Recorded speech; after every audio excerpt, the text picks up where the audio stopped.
ಕನ್ನಡದಲ್ಲಿ ಅದೇ ಮೊಟ್ಟ ಮೊದಲ DTS ಸಿನಿಮಾ. ಆಣಿಶೋ ಸಿಕ್ಬಿಟ್ರೆ ಅದೇ ಅವರಿಗೆ ನಿಧಿ ಸಿಕ್ಕಿದಾಗೆ. ಆ ಸಾಂಗನ್ನ ಅಣ್ಣವರ ಕೈಲಿ ಆಡಿಸ್ಬೋದಾಗಿತ್ತಲ್ಲ ಅಂತ ಒಂದು ಭರ್ಜರಿ ಸಾಂಗ್ಗಳನ್ನ ಹಂಸಲೇಖ ಅವರು AK-47 ಸಿನಿಮಾ ಕೊಡ್ತಾರೆ. ಆ ಸಿನಿಮಾ ಇನ್ನೂ ರಿಲೀಸ್ ಆಗೋ ಹೊತ್ತಲ್ಲೂ ಕೂಡ ಅದರಲ್ಲಿ ಸಾಂಗ್ಸ್ ಇರಲ್ಲ ಅಂತಾನೆ ಸುದ್ದಿ ಆಗ್ತಾ ಇತ್ತು. ಆಕ್ಷನ್ ಮೂವಿಗೆ ಹಿನ್ನೆಲೆ ಸಂಗೀತ ಕೊಡುವುದರಲ್ಲಿ ಹಂಸಲೇಖ ಅವರು ಎತ್ತಿದ ಕೈ. ವಜ್ರೇಶ್ವರಿ ಸಂಸ್ಥೆನಲ್ಲೇ 50ನೇ ಸಿನಿಮಾ ಮಾಡಬೇಕು ಅಂತ ಇದ್ರು. ಅದೃಷ್ಟ ರಾಮ್ ಅವ್ರಿಗೆ ಒಲಿದು ಬರುತ್ತೆ.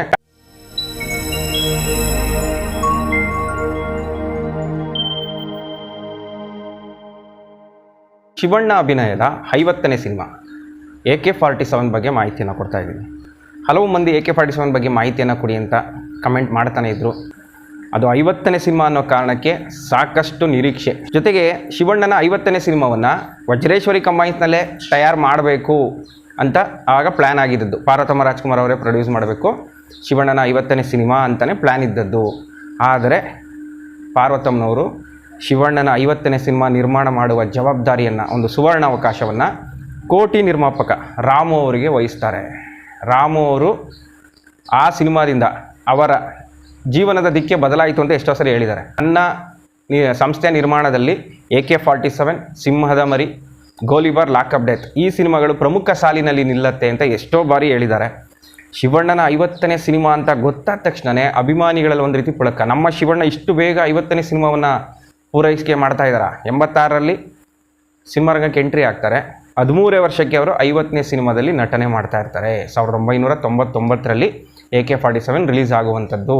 AK-47 ಚಿತ್ರೀಕರಣ ಶುರು ಆಗ್ತಿದ್ದಾಗಿನೇ ಅಭಿಮಾನಿಗಳಲ್ಲಿ ಸಾಕಷ್ಟು ಕುತೂಹಲ ಶುರುವಾಗ್ಬಿಡುತ್ತೆ. ಯಾವಾಗ ಶಿವಣ್ಣನ 50ನೇ ಸಿನಿಮಾ ಕಣ್ ತುಂಬ್ಕೋತೀವೋ ಅಂತಲೇ ಜಾತಕ ಪಕ್ಷಿಗಳನ್ನು ಕಾಯ್ತಾ ಇರ್ತಾರೆ. AK-47 ಅಂತೇಳಿ ಒಂದು ಗನ್ ಹೆಸರನ್ನ ಇಟ್ಟಿದ್ದಾರೆ. ಸಂಪೂರ್ಣ ಸಾಹಸಮಯ ಚಿತ್ರ. ಓಂ ಪ್ರಕಾಶ್ ರಾವ್ ಅವರು ಡೈರೆಕ್ಟ್ರು. ಲಾಕಪ್ ಡೆತ್, ಸಿಂಹದ ಮರಿ ಈ ರೀತಿ ಅದ್ಭುತವಾದ ಆ್ಯಕ್ಷನ್ ಮೂವಿಗಳನ್ನು ತೆಗೆದಿರುವಂಥವ್ರು. ಅವರು ಈ ಸಿನಿಮಾದ ಡೈರೆಕ್ಟರ್ ಆಗ್ತಾ ಇದ್ದಾರೆ. ರಾಮು ಮತ್ತು ಓಂ ಪ್ರಕಾಶ್ ಕಾಂಬಿನೇಷನ್ನಲ್ಲಿ ಎಲ್ಲ ಸಿನಿಮಾಗಳು ಕೂಡ ಧೂಳೆಬ್ಸಿರುವಂತಹ ಸಿನಿಮಾಗಳೇ. ಇದು ಕೂಡ ಅದೇ ರೀತಿ ಧೂಳೆಬ್ಬಿಸುತ್ತೆ ಅಂತೇಳಿ ಅಭಿಮಾನಿಗಳಲ್ಲಿ ನಿರೀಕ್ಷೆ, ಕುತೂಹಲ. ಮತ್ತು ಆ ಸಿನಿಮಾ DTSನಲ್ಲಿ ತಯಾರಾಗತ್ತೆ ಅಂತ ಅನೌನ್ಸ್ ಮಾಡಿಸ್ತಾರೆ. ಅದು ಅಭಿಮಾನಿಗಳಲ್ಲಿ ಸಾಕಷ್ಟು ಖುಷಿಗೆ ಕಾರಣವಾಗುವಂಥದ್ದು ಮತ್ತು ಅವರ ನಿರೀಕ್ಷೆಯ ಮೂಟೆ ಮತ್ತಷ್ಟು ತೂಕವಾಗ್ತಾ ಹೋಗುತ್ತೆ. ಹಿಂದಿ ಮತ್ತು ತಮಿಳ್ ಸಿನಿಮಾಗಳಲ್ಲಿ DTS ಅದಾಗಲೇ ಶುರು ಆಗ್ಬಿಟ್ಟಿರ್ತದೆ. ಆದರೆ ಕನ್ನಡದಲ್ಲಿ ಅದೇ ಮೊಟ್ಟ ಮೊದಲ DTS ಸಿನಿಮಾ. ಆಗಿನ ಕಾಲಕ್ಕೆ DTS ಮಾಡಬೇಕು ಅಂದ್ರೇ ಲಕ್ಷಾಂತರ ರೂಪಾಯಿ ಖರ್ಚಾಗೋದು. ಮೊದಲೇ ಕೋಟಿ ನಿರ್ಮಾಪಕ ಇವ್ರಿಗೆ ಅದ್ಯಾವ ಮೂಲೆ ಚೆನ್ನಾಗಿ ಮಾಡ್ತಾರೆ ಅಂತೇಳಿ ಅಭಿಮಾನಿಗಳಲ್ಲಿ ಎಲ್ಲಿಲ್ಲದ ಒಂದು ನಂಬಿಕೆ. ಅದೇ ರೀತಿ ರಾಮು ಅವರು ಕೂಡ ಆ ಸಿನಿಮಾಗೆ ಸಾಕಷ್ಟು ಹಣವನ್ನು, ಕೋಟ್ಯಾಂತರ ರೂಪಾಯಿ ಹಣವನ್ನು ಸುರಿತಾರೆ. ಸಿನಿಮಾ ನಾವು ಹೇಗೆ ಅಂದ್ಕೊಂಡಿದ್ದೀವಿ ಅದೇ ರೀತಿ ಬರಬೇಕು, ಎಲ್ಲೂ ಕೊರತೆ ಆಗಬಾರ್ದು, ಯಾವುದೇ ಕಾರಣಕ್ಕೂ ಯಾವ ಸೀನ್ನಲ್ಲೂ ಕೊರತೆ ಆಗಬಾರ್ದು, ಡೈರೆಕ್ಟ್ ಏನು ಕೇಳ್ತಾರೆ ಎಲ್ಲವನ್ನು ಕೊಡೋಣ ಅನ್ನೋ ತೀರ್ಮಾನಕ್ಕೆ ರಾಮು ಅವರು ಬರ್ತಾರೆ. ಯಾಕಂದರೆ ಅವರಿಗೆ ಶಿವಣ್ಣನ ಕಾಲ್ ಶೀಟ್ ಸಿಕ್ಕಿರೋದೇ ಒಂದು ದೊಡ್ಡ ನಿಧಿ ಸಿಕ್ಕಿದಾಗೆ. ಯಾಕಂದರೆ 50ನೇ ಸಿನಿಮಾ ವಜ್ರೇಶ್ವರಿ ಸಂಸ್ಥೆನಲ್ಲೇ 50ನೇ ಸಿನಿಮಾ ಮಾಡಬೇಕು ಅಂತ ಇದ್ರು. ಆದರೆ ಅದೃಷ್ಟ ರಾಮು ಅವ್ರಿಗೆ ಒಲಿದು ಬರುತ್ತೆ. ಆ ನಂಬಿಕೆ ಏನಂದರೆ ಪಾರ್ವತಮ್ಮನವರ ನಂಬಿಕೆನ ಉಳಿಸ್ಕೋಬೇಕು. ಆ ಸಂಸ್ಥೆ ನಂಬಿ ನನಗೆ 50ನೇ ಸಿನಿಮಾವನ್ನು ನಿರ್ಮಾಣ ಮಾಡಲಿಕ್ಕೆ ಅವಕಾಶ ಕೊಟ್ಟಿದೆ ಅಂಥೇಳಿ ರಾಮು ಅವರು ಆ ಸಿನಿಮಾದ ಬಗ್ಗೆ ವಿಶೇಷ ನಿಗಾವನ್ನು ವಹಿಸಿ ಎಲ್ಲೂ ಯಾವುದೇ ರೀತಿಯಲ್ಲೂ ಸಿನಿಮಾದಲ್ಲಿ ಕೊರತೆ ಆಗಬಾರ್ದು, ಆ ರೀತಿ ನಾವು ಅಚ್ಚುಕಟ್ಟಾಗಿ ತೆಗಿಬೇಕು ಅಂತೇಳಿ ರಾಮು ಅವರು ತೀರ್ಮಾನ ಮಾಡ್ಕೋತಾರೆ. ಆ ಸಿನಿಮಾದಲ್ಲಿ ಯಾರು ನಾಯಕಿ ಆಗಬೇಕು ಅಂತ ಬಂದಾಗ ಆಗ ತಾನೇ ಸಿನಿಮಾ ಕರ್ನಾಟಕದಲ್ಲಿ ಅದ್ದೂರಿ ಸಕ್ಸಸ್ ಆಗಿಬಿಟ್ಟಿರ್ತಾರೆ 98ರಲ್ಲಿ. ಆ ಸಿನಿಮಾದ ನಾಯಕಿ ಚಾಂದಿನಿಯವರನ್ನೇ ಇದಕ್ಕೆ ಹೀರೋಯಿನ್ ಆಗಿ ಆಯ್ಕೆ ಮಾಡ್ಕೋತಾರೆ. ಚಾಂದಿನಿ ಒಳ್ಳೆ ನಟಿ ಅಂತ ಹೆಸರು ಮಾಡಿರ್ತಾರೆ. ಸಿನಿಮಾದಲ್ಲಿ ಅವರ ನಟನೆ ಭಾಳ ಅಮೋಘವಾಗಿರುತ್ತೆ. ಜೊತೆಗೆ ಆ ಸಿನಿಮಾದ ಸಂಗೀತ ನಿರ್ದೇಶಕರು ನಾದ ಬ್ರಹ್ಮ, ಹಂಸಲೇಖ. ರಾಮು ಅವರ ಫೇವ್ರೇಟ್ ಮ್ಯೂಸಿಕ್ ಡೈರೆಕ್ಟರ್. ರಾಮು ಅವರ ಪ್ರತಿ ಸಿನಿಮಾಗೂ ನಾದ ಬ್ರಹ್ಮ, ಹಂಸಲೇಖ ಅವರೇ ಮ್ಯೂಸಿಕ್. ಅಲ್ಲಿ ಮತ್ತೆ ಅಭಿಮಾನಿಗಳಿಗೆ ಕುತೂಹಲ ಶುರುವಾಗೋದು. ನಾದ ಬ್ರಹ್ಮ ಇದಕ್ಕೆ ಮ್ಯೂಸಿಕ್ ಅಂದಮೇಲೆ ಕೇಳೋಂಗೆ ಇಲ್ಲ. ಹಿನ್ನೆಲೆ ಸಂಗೀತ ಅಂತೂ ಅತ್ಯದ್ಭುತವಾಗಿ ಕೊಡ್ತಾರೆ. ಯಾಕಂದರೆ 50ನೇ ಸಿನಿಮಾ ಆ್ಯಕ್ಷನ್ ಮೂವಿಗೆ ಹಿನ್ನೆಲೆ ಸಂಗೀತ ಕೊಡುವುದರಲ್ಲಿ ಹಂಸಲೇಖ ಅವರು ಎತ್ತಿದ ಕೈ. ಅವರ ಆ್ಯಕ್ಷನ್ ಮೂವಿಗಳನ್ನ ನೋಡಿ, ಎಲ್ಲದರಲ್ಲೂ ಕೂಡ ಹಿನ್ನೆಲೆ ಸಂಗೀತ ಅತ್ಯದ್ಭುತವಾಗಿರುತ್ತೆ. ಆ ಹಿನ್ನೆಲೆ ಸಂಗೀತವೇ ಆ ಸಿನಿಮಾಗಳಿಗೆ ಹೈಲೈಟ್ ಆಗಿಬಿಟ್ಟಿರ್ತದೆ. ಹೀಗಾಗಿ ಹಂಸಲೇಖ ಅವರು ಈ ಸಿನಿಮಾಗೆ ಮ್ಯೂಸಿಕ್ ಡೈರೆಕ್ಟರ್ ಅಂದ ತಕ್ಷಣ ಅಭಿಮಾನಿಗಳು ಇನ್ನೂ ಆ ಸಿನಿಮಾದಲ್ಲಿ ಹಾಡು ಮ್ಯೂಸಿಕ್ ಬಗ್ಗೆ ನಾವು ಮಾತಾಡೋಗಿಲ್ಲ ಬಿಡಪ್ಪ, ಅದ್ರ ಬಗ್ಗೆ ನಾವು ಏನು ಯೋಚನೆ ಮಾಡೋಂಥದ್ದು ಬೇಡ, ಅತ್ಯದ್ಭುತವಾಗಿರುತ್ತೆ ಅಂತ ತೀರ್ಮಾನಕ್ಕೆ ಬಂದ್ಬಿಡ್ತಾರೆ. ಆದರೆ ಅಲ್ಲೇ ಒಂದು ಟ್ವಿಸ್ಟ್ ಇರೋದು. AK-47 ಸಿನಿಮಾದಲ್ಲಿ ಮೊದಲಿಗೆ ಒಂದು ಹಾಡು ಹಾಕೋದು ಬೇಡ ಅಂತ ಆಗಿರುತ್ತೆ. ಆ ಸಿನಿಮಾ ಲೆಂತ್ ಅಂದರೆ 3 ಅವರ್ ಸಿನಿಮಾ ಬರುತ್ತೆ.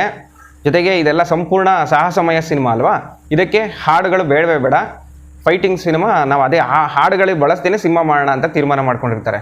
ಆದರೆ ರಾಮು ಅವರು ತಲೆಗೆ ಒಂದು ಯೋಚನೆ ಬರುತ್ತೆ, ಶಿವಣ್ಣನ 50ನೇ ಸಿನಿಮಾದಲ್ಲಿ ಒಂದೇ ಒಂದು ಸಾಂಗ್ ಇಲ್ಲ ಅಂದರೆ ಅಭಿಮಾನಿಗಳು ಸುಮ್ಮನೆ ಇರ್ತಾರ, ಸುಮ್ಮನೆ ಅಭಿಮಾನಿಗಳ ಕೆಂಗಣ್ಣಿಗೆ ಗುರಿಯಾಗಬೇಕಾಗತ್ತೆ ಅಂತೇಳಿ ಹಂಸಲೇಖ ಅವರು ಮ್ಯೂಸಿಕ್ ಡೈರೆಕ್ಟರ್ ಇದ್ಮೇಲೆ ನಾವು ಸಾಂಗ್ಸ್ ಇಡಲಿಲ್ಲ ಅಂದರೆ ಏನು ಚೆಂದ, ಇರಲೇಬೇಕು ಅಂತೇಳಿ ಹಂಸಲೇಖ ಅವ್ರಿಗೆ ಹಾಡುಗಳು 5 ಹಾಡುಗಳು ಬರೆಯೋದಕ್ಕೆ ಹೇಳ್ತಾರೆ. ಆ 5 ಹಾಡುಗಳು ಎಷ್ಟು ಅತ್ಯದ್ಭುತ ಹಾಡುಗಳು ಅನ್ನೋದು ಪ್ರತಿಯೊಬ್ಬರಿಗೂ ಗೊತ್ತು. ಅಂಥ ಒಂದು ಭರ್ಜರಿ ಸಾಂಗ್ಗಳನ್ನು ಹಂಸಲೇಖ ಅವರು AK-47 ಸಿನಿಮಾ ಕೊಡ್ತಾರೆ. ಆ ಹಾಡೇ ಆ ಸಿನಿಮಾದ ತೂಕವನ್ನು ಮತ್ತಷ್ಟು ಹೆಚ್ಚು ಮಾಡಿಬಿಡುತ್ತೆ. ಆ ಸಿನಿಮಾ ಇನ್ನೂ ರಿಲೀಸ್ ಆಗೋ ಹೊತ್ತಲ್ಲೂ ಕೂಡ ಅದರಲ್ಲಿ ಸಾಂಗ್ಸ್ ಇರಲ್ಲ ಅಂತಲೇ ಸುದ್ದಿ ಆಗ್ತಾಯಿತ್ತು. ಆದರೆ ಅಭಿಮಾನಿಗಳಿಂದ ಅಪಸ್ವರ ಶುರುವಾಗುತ್ತೆ. ಶಿವಣ್ಣನ 50ನೇ ಸಿನಿಮಾದಲ್ಲಿ ಸಾಂಗ್ ಇಲ್ಲ ಅಂದರೆ ಹೆಂಗೆ, ಅದು ನಾದಬ್ರಹ್ಮ ಹಂಸಲೇಖ ಅವರು ಆ ಸಿನಿಮಾಗೆ ಮ್ಯೂಸಿಕ್ ಡೈರೆಕ್ಟ್ರು, ಅವರು ಮ್ಯೂಸಿಕ್ ಡೈರೆಕ್ಟರ್ದು ಹಾಡಿಲ್ಲ ಅಂದರೆ ಹೇಗೆ ಅಂತೇಳಿ ಅಪಸ್ವರ ಶುರುವಾಗ್ತಿದ್ದಾಗಿನೇ 5 ಸಾಂಗ್ಗಳನ್ನು ಸೇರಿಸ್ತಾರೆ. ಕ್ಯಾಸೆಟ್ ಬಿಡುಗಡೆ ಆಗುತ್ತೆ. ಆ ಕ್ಯಾಸೆಟ್ ಬಿಡುಗಡೆ ಆದ ದಿನ ಮುಗಿಬಿದ್ದು ಆ ಕ್ಯಾಸೆಟನ್ನು ಕೊಂಡ್ಕೋತಾರೆ. ಯಾಕಂದರೆ ಹಾಡುಗಳು ಅಷ್ಟು ಫೈನಾಗಿ ಬಂದುಬಿಟ್ಟಿರ್ತದೆ. 5 ಹಾಡು ಸೂಪರ್ ಆಗಿರುತ್ತೆ. ಒಂದು SPB ಅವರು ಹಾಡಿರ್ತಾರೆ, ಆ ಹಾಡಂತೂ ಅದ್ಭುತ. ಆಗ ಒಂದು ಮಾತು ಕೇಳಿ ಬಂದಿತ್ತು, SPB ಅವರು ಅದರಲ್ಲಿ ಹಾಡಿರೋದು ಅದೇ ಓ ಮೈಸನ್ ಅಂತಿದೆ ನೋಡಿ, ಆ ಸಾಂಗನ್ನು ಅಣ್ಣವರ ಕೈಲಿ ಆಡಿಸ್ಬೋದಾಗಿತ್ತಲ್ಲ ಅಂತಲೂ ಕೂಡ ಕೆಲವರು ಹೇಳಿದ್ರು. ಅಣ್ಣವರು ಶಿವಣ್ಣ ಅವರ ತಂದೆ, ಆ ಸಿನಿಮಾದಲ್ಲಿ ಮಗನ ಬಗ್ಗೆ ಆ ತಂದೆ ಹಾಡು ಹೇಳುವಂಥದ್ದಲ್ವಾ, ಅಣ್ಣವ್ರ ಕೈಲಿ ಆ ಹಾಡನ್ನು ಆಡಿಸ್ಬೇಡ ಅಂತಲೂ ಕೂಡ ಮಾತುಗಳು ಕೇಳಿ ಬಂದಿತ್ತಂತ. ಸಿನಿಮಾ ಮೊದಲೇ 3 ಗಂಟೆ ಸಿನಿಮಾ. ಈ ಸಿನಿಮಾದಲ್ಲಿ ನಾವು ಸಾಂಗ್ಸು ಪೂರ್ತಿಯಾಗಿ ಯೂಸ್ ಮಾಡ್ತಾ ಇಲ್ಲ, ಮಧ್ಯದಲ್ಲಿ ಒಂದು ಸ್ವಲ್ಪ ಸಾಂಗ್ಗಳನ್ನು ಹಾಕೋದು. ಅಣ್ಣವ್ರ ಕೈಲಿ ನಾವು ಸಾಂಗನ್ನು ಆಡಿಸಿ ಆ ಸಾಂಗನ್ನು ಸಿನಿಮಾದಲ್ಲಿ ಯೂಸ್ ಮಾಡ್ಕೊಳ್ಳಿಲ್ಲ ಅಂದರೆ ನಿಜವಾಗ್ಲೂ ಅಭಿಮಾನಿಗಳು ಸುಮ್ಮಿರ್ತಾರ, ದಂಗೆ ಹೇಳ್ಬಿಡ್ತಾರೆ. ಆಮೇಲೆ ಅಣ್ಣವ್ರ ಕೈಲಿ ಸಾಂಗ್ ಆಡಿಸ್ತೀವಿ ಅಂದರೆ ಆ ಸಿನಿಮಾ ಹಾಡು 5.5 ನಿಮಿಷ ಇದೆ ಆ ಸಾಂಗು, ಆ 5.5 ನಿಮಿಷ ಹಾಡನ್ನು ನಾವು ಸಿನಿಮಾದಲ್ಲಿ ಉಪಯೋಗಿಸಲೇಬೇಕಾಗತ್ತೆ. ಆಮೇಲೆ ಅಭಿಮಾನಿಗಳು ಸುಮ್ಮನೆ ಇರ್ತಾರ ಅಂಥೇಳಿ ಅಣ್ಣವ್ರ ಕೈಲಿ ಆ ಸಾಂಗನ್ನು ಆಡಿಸ್ಬೇಕು ಅನ್ನೋ ನಿರ್ಧಾರದಿಂದ ಹಿಂದೆ ಸರಿತಾರೆ. ಅದನ್ನು SPB ಅವರು ಆಡ್ತಾರೆ. SPB ಅವರು ಕೂಡ ಸೂಪರಾಗಿ ಆಡಿರ್ತಾರೆ. ಮತ್ತು ಶಂಕರ್ ಮಹಾದೇವನ್ ಅವರೊಂದು ಹಾಡು ಹೇಳ್ತಾರೆ, ಹರಿಹರನ್, ಜೇಸುದಾಸ್, ರಾಜೇಶ್ ಕೃಷ್ಣನ್, ಈ ರೀತಿ ಘಟಾನುಘಟಿ ಗಾಯಕರಿಂದ ಹಂಸಲೇಖ ಅವರು ಸಾಂಗ್ಸ್ಗಳನ್ನು ಆಡಿಸ್ತಾರೆ. 5 ಕೂಡ ಅತ್ಯದ್ಭುತವಾದ ಹಾಡುಗಳು. ಆ ಸಿನಿಮಾ ರಿಲೀಸ್ ಆಗೋದು ಇನ್ನೊಂದು ಕಮ್ಮಿ ದಿನ ಇರುವಾಗ ಆ ಕ್ಯಾಸೆಟ್ ರಿಲೀಸ್ ಆಗಿದ್ದು. ಆ ಸಾಂಗ್ ಕೇಳ್ತಿದ್ದಾಗೇನೆ ಅಭಿಮಾನಿಗಳಲ್ಲಿ ಅಯ್ಯೋ ಈ ಸಿನಿಮಾ ಯಾವಾಗಪ್ಪ ನೋಡ್ತೀವಿ ಅನ್ನೋ ರೀತಿಯಲ್ಲಿ ಹುಚ್ಚೆದ್ದು ಕುಣಿಯೋಕ್ಕೆ ಶುರು ಮಾಡಿಬಿಡ್ತಾರೆ. ಆ ಸಿನಿಮಾ ಶೂಟಿಂಗ್ ಶುರುವಾದ ದಿನದಿಂದ ಹಿಡಿದು ಆ ಸಿನಿಮಾ ಬಿಡುಗಡೆ ಆಗೋವರೆಗೂ ಶಿವಣ್ಣನ ಅಭಿಮಾನಿಗಳಿಗೆ AK-47 ಸಿನಿಮಾದೇ ಗುಂಗು. ಆ ಸಿನಿಮಾ ಯಾವಾಗ ನಾವು ಕಣ್ಣು ತುಂಬ್ಕೋತೀವೋ, ಹೇಗೆ ಬಂದಿರತ್ತೋ, ಅದು ಬೇರೆ ಸಂಪೂರ್ಣ ಅದು ಬಾಂಬೆಲಂತೆ ಆ ಸಿನಿಮಾ ಶೂಟಿಂಗ್ ನಡೀತಾ ಇರೋದು. ಬಾಲಿವುಡ್ ನಟರು ಕೂಡ ಅದರಲ್ಲಿ ನಟಿಸ್ತಾ ಇದ್ದಾರಂತೆ. ವಿಲನ್ ಬೇರೆ ಬಾಲಿವುಡ್ನಿಂದ ಕರ್ಕೊಂಬಂದಿರ್ತಾರೆ, ಆಶೀಶ್ ವಿದ್ಯಾರ್ಥಿ. ಅದರಲ್ಲಿ ಕಮಿಷನರ್ ಪಾರ್ಟ್ ಮಾಡಿರುವಂಥ ಓಂ ಪುರಿ, ಇವರೆಲ್ಲರೂ ಕೂಡ ಬಾಲಿವುಡ್ನ ಅತ್ಯದ್ಭುತ ನಟರು. ಎಲ್ಲ ಕಾರಣಗಳಿಂದ AK-47 ಚಿತ್ರೀಕರಣ ಶುರುವಾದ ದಿನದಿಂದಾನೇ ಕುತೂಹಲನ ಶುರು ಮಾಡುತ್ತೆ. ಮತ್ತು ಶಿವಣ್ಣನ ಅಭಿಮಾನಿಗಳು ಪ್ರತಿದಿನ ಆ ಸಿನಿಮಾದ ಬಗ್ಗೆನೇ ಯೋಚನೆ ಮಾಡೋರು. ಆಗ ಆ ಮಟ್ಟಿಗೆ ಸಿನಿಮಾ ಹುಚ್ಚಿರುತ್ತೆ ಅಭಿಮಾನಿಗಳಿಗೆ. AK-47 50ನೇ ಸಿನಿಮಾ ಅನ್ನೋ ಕಾರಣಕ್ಕೆ ಆ ಸಿನಿಮಾವನ್ನು ಕಣ್ಣು ತುಂಬಿಕೊಳ್ಳೋ ತನಕ ಅವರಿಗೆ ತಾಳ್ಮೆನೇ ಇಲ್ಲ. ಬೇಗ ಶೂಟಿಂಗ್ ತೆಗೆದು ಬೇಗ ರಿಲೀಸ್ ಮಾಡಿಬಿಡ್ಲಿ ಅನ್ನೋದೇ ಅವ್ರ ಮನಸ್ಸಿನಲ್ಲಿದ್ದದ್ದು. ಅದೇ ರೀತಿ ಸಿನಿಮಾದಲ್ಲಿ ಒಂದು ಟ್ಯಾಗ್ ಲೈನ್ ಕೊಟ್ಟಿರ್ತಾರೆ, the biggest film ever made on the Kannada screen ಅಂತೇಳಿ. ಆ ಸಿನಿಮಾ ಅವ್ರು ಪ್ಲ್ಯಾನ್ ಮಾಡ್ಕೊಂಡಿದ್ದಂಗೆ ಅದು 3 ಗಂಟೆ ಸಿನಿಮಾ. ಇನ್ನು ಹಂಸಲೇಖ ಅವ್ರು ಬರೆದಿರುವ 5 ಹಾಡುಗಳು ಅದರಲ್ಲಿ ನೋಡಿ, ಪ್ರತಿ ಸಿನಿಮಾದಲ್ಲೂ ಹಂಸಲೇಖ ಅವರು 2 ಸ್ಟ್ಯಾನ್ಸಾ ಬರೆದಿರ್ತಾರೆ ಹಾಡುಗಳು. ಆದರೆ AK-47ನಲ್ಲಿ 5 ಹಾಡುಗಳು ಕೂಡ 3 ಸ್ಟ್ಯಾನ್ಸಾ ಇದೆ. 5 ಹಾಡುಗಳು ಕೂಡ 6 ನಿಮಿಷದ ಮೇಲಿರುವಂಥದ್ದು, 6-6.5 ನಿಮಿಷದ ಹಾಡುಗಳು. ಅಕಸ್ಮಾತಾಗ 5 ಹಾಡುಗಳನ್ನು ಆ ಸಿನಿಮಾದಲ್ಲಿ ನಾವು ಸೇರಿಸ್ಕೋತೀವಿ ಅಂತ ಏನಾದರೂ ಅವ್ರು ಅಂದ್ಕೊಂಡಿದ್ದಿದ್ರೆ ಮತ್ತೆ 40 ನಿಮಿಷ ಎಕ್ಸ್ಟ್ರಾ ಆಗ್ತಿತ್ತು. ಈ ಮೊದಲೇ ಸಿನಿಮಾ 3 ಅವರ್ ಬಂದಿದೆ, ಈ ಹಾಡುಗಳನ್ನು 5 ಸೇರಿಸ್ಕೋತೀನಿ ಅಂದರೆ 40 ನಿಮಿಷ, 3 ಗಂಟೆ 40 ನಿಮಿಷ ಆಗ್ಬಿಡೋದು. ಅದು ಸಾಧ್ಯನಾ? ಅಷ್ಟು ದೊಡ್ಡ ಸಿನಿಮಾ ಆಗುತ್ತೆ ಅನ್ನೋ ಕಾರಣಕ್ಕೆ ಹಾಡುಗಳನ್ನು ಒಂದು ಚೂರು ಸೀನ್ಗಳ ಜೊತೆ ಮಿಕ್ಸ್ ಮಾಡಿ ಸೇರಿಸ್ಬಿಡ್ತಾರೆ.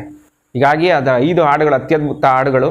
ಕನ್ನಡ ಚಿತ್ರಪ್ರೇಮಿಗಳಿಗೆ ಪೂರ್ಣ ಪ್ರಮಾಣದಲ್ಲಿ ಸಿನಿಮಾದಲ್ಲಿ ನೋಡೋ ಅವಕಾಶ ಸಿಗೋದಿಲ್ಲ. ಆದರೂ ಮಧ್ಯದಲ್ಲಿ ಬರುವಂತಹ ಆ ಹಾಡುಗಳನ್ನೇ ಕೇಳಿ ಖುಷಿ ಪಡ್ತಾರೆ. ಸಿನಿಮಾ ರಿಲೀಸ್ ಆಗುತ್ತೆ.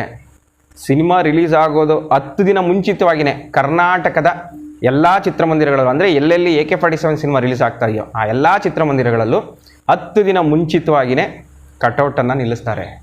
ಕಟೌಟ್ ಅಂದರೆ ಏನು ಸಾಮಾನ್ಯ ಕಟೌಟ್ ಅಲ್ಲ, 40 ಅಡಿ 30 ಅಡಿ ಕಟೌಟ್ ಅಲ್ಲ, ಸಾಧ್ಯವಾದಷ್ಟು 100 ಅಡಿ ತನಕ. ಬೆಂಗಳೂರಲ್ಲಿ 100 ಅಡಿ ಕಟೌಟ್ ಸಂತೋಷಲ್ಲಿ ಅಂತ ಕಾಣುತ್ತೆ. ಬೆಂಗಳೂರಲ್ಲಿ ಸಂತೋಷ್ ಮೇನ್ ಥಿಯೇಟ್ರು, ಮೈಸೂರಿನಲ್ಲಿ ಸಂಗಮ್, ರಾಜ್ಕಮಲ್ ಮತ್ತು ಸರಸ್ವತಿ ಚಿತ್ರಮಂದಿರಕ್ಕೆ ಆ ಸಿನಿಮಾ ರಿಲೀಸ್ ಆಗುತ್ತೆ. ಯಾಕೆಂದರೆ ರಾಜ್ಕಮಲಲ್ಲೂ DTS ಇರುತ್ತೆ ಮತ್ತು ಸಂಗಮ್ನಲ್ಲಿ AK-47ಗೋಸ್ಕರನೇ ರಾಮು ಅವರೇ ಖರ್ಚು ಮಾಡಿ ಆ ಥಿಯೇಟ್ರಿಗೆ DTS ಸೌಂಡನ್ನು ಹಾಕ್ಸಿದ್ರು. ಅವಾಗ ಅದು ಇನ್ನೂ ಅವಾಗ ಚರ್ಚೆ ಆಗ್ತಿತ್ತು, ಇವ್ರು ರಾಮುನೇ ಖರ್ಚು ಮಾಡಿ ಹಾಕ್ಸ್ತಾ ಇದ್ದಾರೆ ಅಂತಪ್ಪ ಸಂಗಮ್ಗೆ. ಅಂತೇಳಿ ಚರ್ಚೆ ನಡೀತಿತ್ತು. ಆ ರೀತಿ ಸಂಗಮ್, ರಾಜ್ಕಮಲ್ ಮತ್ತು ಸರಸ್ವತಿ ಚಿತ್ರಮಂದಿರದಲ್ಲ ಸಿನಿಮಾ ರಿಲೀಸ್ ಆಗುತ್ತೆ. ಆ ಸಿನಿಮಾ ರಿಲೀಸ್ ಇನ್ನೂ 2 ದಿನ ಅನ್ನುವಾಗಲೇ ಶುರು ಆಗ್ಬಿಡುತ್ತೆ ಅಭಿಮಾನಿಗಳ ಸಂಭ್ರಮಾಚರಣೆ. ಟಿಕೆಟ್ ಸಿಕ್ಕಿದ್ರೆ ಅದೇ ಪುಣ್ಯ, ಮಾಣಿ ಶೋ ಸಿಕ್ಬಿಟ್ರೆ ಅದೇ ಅವರಿಗೆ ನಿಧಿ ಸಿಕ್ಕಿದಾಗೆ. ಆ ರೀತಿ AK-47 ಸಿನಿಮಾದ ಟಿಕೆಟ್ಗೆ ಎಲ್ಲಿಲ್ಲದ ಬೇಡಿಕೆ ಶುರುವಾಗುತ್ತೆ. ಮತ್ತು ಆ ಸಿನಿಮಾದಿಂದನೇ ಕನ್ನಡ ಚಿತ್ರಗಳ ದರಗಳು ಜಾಸ್ತಿ ಆಗಿದ್ದು. ಯಾಕಂದರೆ ಆ ಸಿನಿಮಾದಲ್ಲಿ ಕೋಟಿಗಟ್ಟಲೆ ಸುರಿದಿರ್ತಾರೆ ರಾಮು ಅವರು. ಎಲ್ಲೆಲ್ಲಿ ಆ ಸಿನಿಮಾ ಹಾಕಿರ್ತಾರೋ ಆ ಎಲ್ಲ ಚಿತ್ರಮಂದಿರಗಳಲ್ಲೂ ರೇಟ್ ಆಫ್ ಅಡ್ಮಿಷನ್ ಜಾಸ್ತಿ ಮಾಡ್ತಾರೆ. ಅದು ಕೂಡ ಚರ್ಚೆ ಆಯಿತು. ಮಾಲೀಕರು ಏನು ಅನ್ಕೋತಾ ಇದ್ರು, ಥಿಯೇಟ್ರಲ್ಲಿ ಕೆಲಸ ಮಾಡ್ತಿದ್ದಂಥವ್ರು, ಅಯ್ಯೋ ಇಷ್ಟೊಂದು ರೇಟ್ ಮಾಡಿದ್ದಾರೆ, ಮೇಲೆ ಜನ ಬರ್ತಾರಾ, ಮೊದಲನೇ ವಾರ ಏನೋ ಜನ ನೋಡ್ತಾರೆ, 2ನೇ ವಾರದಿಂದ ಕಲೆಕ್ಷನ್ ಡ್ರಾಪ್ ಆಗಿಬಿಟ್ರೆ ಅಂತೆಲ್ಲ ಯೋಚನೆ ಮಾಡಿರ್ತಾರೆ. ಆದರೆ ಆ ಸಿನಿಮಾ ಅತ್ಯದ್ಭುತವಾಗಿ ಬಂದಿರುತ್ತೆ. 2ನೇ ವಾರ ಅಲ್ಲ, 10ನೇ ವಾರ ಆದರೂ ಕೂಡ ಹೌಸ್ಫುಲ್. ಎಲ್ಲೆಲ್ಲಿ ಹಾಕಿದಾರೋ ಅಲ್ಲೆಲ್ಲ ಕಡೆ ಭರ್ಜರಿ ಕಲೆಕ್ಷನು. ಆ ಸಿನಿಮಾ ರಿಲೀಸ್ ದಿನ ಮೊದಲನೇ ದಿನ ಮೈಸೂರಿನಲ್ಲಿ ನಡೆದಂಥ ಒಂದು ಇನ್ಸಿಡೆಂಟ್ ಹೇಳ್ತೀನಿ. ಸಂಗಮ್ ಥಿಯೇಟ್ರಲ್ಲಿ ನಡೆದಿದ್ದು. ಅದು 3 ಗಂಟೆ ಟೈಮ್ ಸಿನಿಮಾ. ಮಾರ್ನಿಂಗ್ ಶೋ 10 ಗಂಟೆಗೇನೋ 9ವರೆಗೇನೋ ಶುರು ಆಗುತ್ತೆ ಸಂಗಮ್ ಥಿಯೇಟ್ರಲ್ಲಿ. ಫಿಲಮ್ ಇಂಟ್ರಲ್ ಆಗಿ ಒಂದು ಸ್ವಲ್ಪ ಹೊತ್ತಿಗೆ ಅಲ್ಲಿ ಸೌಂಡು ಕೈ ಕೊಟ್ಬಿಡುತ್ತೆ. DTS ಅದು ಹೊಸ್ದಾಗಿ ಹಾಕ್ಸಿರ್ತಾರಲ್ಲ, ಏನೋ ಸೌಂಡ್ ಕೈ ಕೊಟ್ಟು ಸೌಂಡ್ ಬರ್ತಾರಲ್ಲ, ದೊಡ್ಡ ಗಲಾಟೆ ಆ ಸಿನಿಮಾದಲ್ಲಿ. ಪೊಲೀಸವರು ಹೋಗಿ ಗಲಾಟೆನ ಕಂಟ್ರೋಲ್ ಮಾಡಿ, ಸಮಾಧಾನ ಮಾಡಿ, ರಿಪೇರಿ ಮಾಡಿಸಿ ಮತ್ತೆ ಸಿನಿಮಾವನ್ನು ಶುರು ಮಾಡ್ತಾರೆ. ಮೊದಲೇ ಮಾರ್ನಿಂಗ್ ಶೋ ಆ ರೀತಿ ಗಲಾಟೆಯಾಗಿ ಲೇಟ್ ಆಗಿಬಿಡುತ್ತೆ. ಮ್ಯಾಟ್ನಿ ಯಾವಾಗ ಸಿನಿಮಾ ನೋಡ್ತೀವಿ ಅಂತ ಈಚೆ ಸಾವಿರಾರು ಜನ ಅಭಿಮಾನಿಗಳು ಕಾಯ್ಕೊಂಡು ನಿಂತಿದ್ದಾರೆ. ಮ್ಯಾಟ್ನಿ 1:30ಕ್ಕೆ ಶುರು ಆಗಬೇಕು. ಆದರೆ ಇಲ್ಲಿ ನೋಡಿದ್ರೆ ಗಲಾಟೆಯಾಗಿ ಸಿನಿಮಾ ಮಾರ್ನಿಂಗ್ ಶೋ ಬಿಡೋದೇ 2:30 ಆಗಿಬಿಡುತ್ತೆ. ಮ್ಯಾಟ್ನಿಲಿ ನಿಂತಿದ್ದವ್ರು ರೊಚ್ಚಿಗೆದ್ದು ಬಿಡ್ತಾರೆ. 1:30 ಹಾಕಿರೋದು ಇನ್ನೂ ಫಿಲಮೇ ಬಿಟ್ಟಿಲ್ಲ, ಮಾರ್ನಿಂಗ್ ಶೋದು ಏನಿದು ಅಂದ್ಕೊಂಡು ಈಚೆ ಗೇಟ್ನೆಲ್ಲ ಜಗ್ಗಾಡಿಕೊಂಡು ದೊಡ್ಡ ಗಲಾಟೆ ಸಂಗಮ್ ಥಿಯೇಟ್ರ್ ಮುಂದೆ. ಆಗ ಸಂಗಮ್ ಥಿಯೇಟ್ರ್ ಮುಂದೆ 2 ವ್ಯಾನ್ ಪೊಲೀಸರನ್ನ ಕರೆಸಿ ಕಂಟ್ರೋಲ್ ಮಾಡ್ತಾರೆ.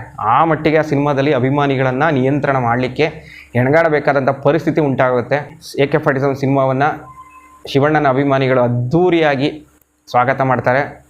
ಆ ಸಿನಿಮಾ ನೋಡಿದಂಥ ಅಭಿಮಾನಿಗಳು ಸೂಪರ್ ಆಗಿದೆ, ಶಿವಣ್ಣನ ಆ್ಯಕ್ಷನ್ ಕೇಳೋಂಗೆ ಇಲ್ಲ, ಮತ್ತು ಅದರಲ್ಲಿ ಓಂ ಪುರಿ ಅವರ ಆ್ಯಕ್ಟಿಂಗು ಮತ್ತು ದಾವೂದ್ ಇಬ್ರಾಹಿಂ ಆ್ಯಕ್ಟಿಂಗ್ ಮಾಡಿದ್ರಲ್ಲ ಆಶೀಶ್ ವಿದ್ಯಾರ್ಥಿ, ಅದು ಎಲ್ಲರಿಗೂ ಪ್ರಿಯವಾಗಿಬಿಡುವಂಥದ್ದು. ಭಾಳ ಅದ್ಭುತವಾಗಿ ಆ್ಯಕ್ಟಿಂಗ್ ಮಾಡಿದ್ದಾರೆ ವಿಲನ್ಗಳು ಅಂದರೆ ಈ ರೀತಿ ತೋರಿಸ್ಬೇಕು ಅಂತೇಳಿ ಖುಷಿಯಿಂದ ಒಬ್ಬೊಬ್ಬರೇ 10 ಸರಿ 15 ಸರಿ AK-47 ಸಿನಿಮಾವನ್ನು ಕಣ್ಣು ತುಂಬ್ಕೋತಾರೆ. ಮತ್ತು ಆ ಸಿನಿಮಾದ ವಿಶೇಷತೆ ಏನಂದರೆ ಏನು ನಾವು ಸೇಟುಗಳು ಅಂತ ಹೇಳ್ತೀವಲ್ಲ, ಅವರು ಕೂಡ ಆ ಸಿನಿಮಾವನ್ನು ಪದೇ ವೀಕ್ಷಣೆ ಮಾಡ್ತಾರೆ. ಆ ವಿಚಾರವಾಗಿ ಚರ್ಚೆ ಆಗ್ತಾ ಇತ್ತು ಮೈಸೂರಲ್ಲಿ. ಇವತ್ತೇನು ಕಾರ್ಗಳು ಬಂದಿದೆಯೋ ಆ ಕಾರಲ್ಲಿ ಮುಕ್ಕಾಲು ಭಾಗ ಬರೀ ಸೇಟುಗಳೇ ಇದ್ದಾರೆ. ಅವರುಗಳು ಈ ಸಿನಿಮಾವನ್ನು ಖುಷಿಯಿಂದ ನೋಡ್ತಾವ್ರಲ್ಲ, ಯಾಕಂದರೆ ಹಿಂದಿಲಿ ಅದರಲ್ಲಿ ಸಂಭಾಷಣೆ ಇರುತ್ತೆ ನೋಡಿ. ಈ ಕಾರಣಕ್ಕೆ ಸಿನಿಮಾ ತುಂಬ ಇಷ್ಟ ಆಗ್ಬಿಡುತ್ತೆ. ಎಲ್ಲ ರೀತಿಯ ಜನ AK-47 ಸಿನಿಮಾವನ್ನು ನೋಡಿ ಕಣ್ತುಂಬ್ಕೋತಾರೆ.